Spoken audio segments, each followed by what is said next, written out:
Hello, I'm Dr. Jerry Crouch, founder and partner in Advanced Smile Care.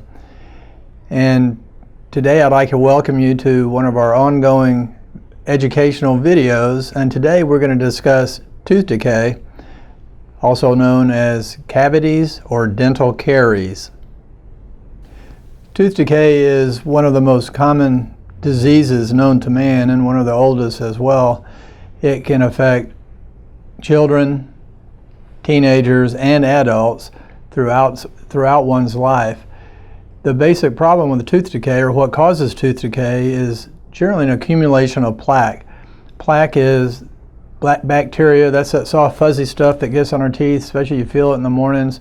So if you ever feel like you have a sweater on your tooth, that's dental plaque. Now plaque can also harden and become what we call calculus or tartar, but the real problem for dental cavities is the acid that comes from the plaque. So the plaque is bacteria, and then the foods we eat, especially starches, sweets, things like that, feed the bacteria, and the bacteria secrete acids, and as we all know what acids can do, they dissolve things. So acids from the bacteria dissolve the tooth at different locations. Now other things that can produce acids for our teeth are just in our diet. So many things today have acids in them. Some natural things that we think of as healthy, orange juice, oranges, fruits, a lot of those have acids in them. Another culprit that we don't think about a lot is diet soft drinks. Everything that has a fizz in it, that's a processed drink, has some form of acid that give you that little bit of a tart, little bit of a, not the fizz itself, but the byproduct of that. Sometimes citric acid, sometimes phosphoric acids that are in these drinks. Even something as simple as one of those iced tea, Lipton iced tea that comes in a bottle you think seems so safe. And diet, no sugar, that's good, but they do have acids in them. So there's a lot of hidden acids that we don't think about that can affect our teeth. So all these things can affect both dental cavities and erosion. So where do cavities get started? The most common place that cavities get started is on the chewing surface of our teeth. We have a lot of grooves when our teeth are formed, and until they get warmed off later in life, which sometimes they never do, they just make traps for the bacteria. And the stickier stuff we eat and the starchier stuff we eat that gets packed down in there, if we don't get that cleaned out real well, it just starts to dissolve the tooth little by little. Now the top parts of our teeth, the enamel, is very hard. It's the hardest substance in the body. But once a cavity dissolves through to the underlying layer, the dentin is much softer than the enamel, about 7 times softer than the enamel. So then a cavity gets in below the enamel and gets bigger underneath and stays small on top. And that's when people bite on something and break their tooth and it's hollow underneath, and that's what's happened. They've been brewing a cavity and didn't even realize it. Where else can cavities get started? One of the most common places is right where the teeth come together. In dentistry, we lovingly or charmingly or whatever call those flossing cavities. They're really not flossing cavities. If the floss will keep you from getting those cavities, but if you don't floss, that's where those cavities are going to form. And those are much more involved, and they can get deeper into the tooth even faster. And if you're getting food trapped in a spot, that may be an area where you need to be flossing for sure. Well, you need to be flossing everywhere, every day. But if you're not flossing regularly, that food and that debris can build up right there where those two teeth come together, and create a flossing cavity in between the teeth. So how do you know when you have a cavity?